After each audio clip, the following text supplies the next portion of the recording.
Hi, welcome to our video on the bones, muscles, and nerves of the cranium. Here's an introduction to Bell's palsy.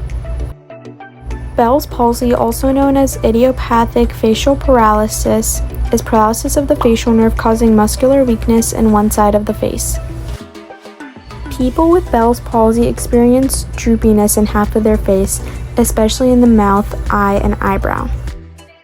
Here's an example of a real person with Bell's palsy. It is noticeable that when he smiles, half of his face stays still. Now onto the bones of the skull. To start off, on the lower jaw area we have the mandible. Superior to the mandible is the maxilla. On both the right and left sides of the skull are the temporal bones. Then there's the frontal bone, as well as the zygomatic bone on both sides of the skull. And medial to the zygomatic bone is the nasal bone. On the posterior side of the skull there's the parietal bone, and inferior to that is the occipital bone. Here's just a few more images to see where all of the bones are in relation to each other.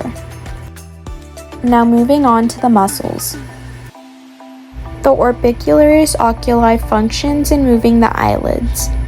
The orbicularis oris controls the shape and movement of the lips. The temporalis muscle functions in producing the movement of the lower jaw. Now onto the cranial nerve. The cranial nerve, also known as the facial nerve, starts in the brainstem and runs throughout the face. Here's some facial exercises you can perform to assist with Bell's palsy. The first exercise is raising your eyebrows, and in all of these exercises you can use your finger to assist the weaker side.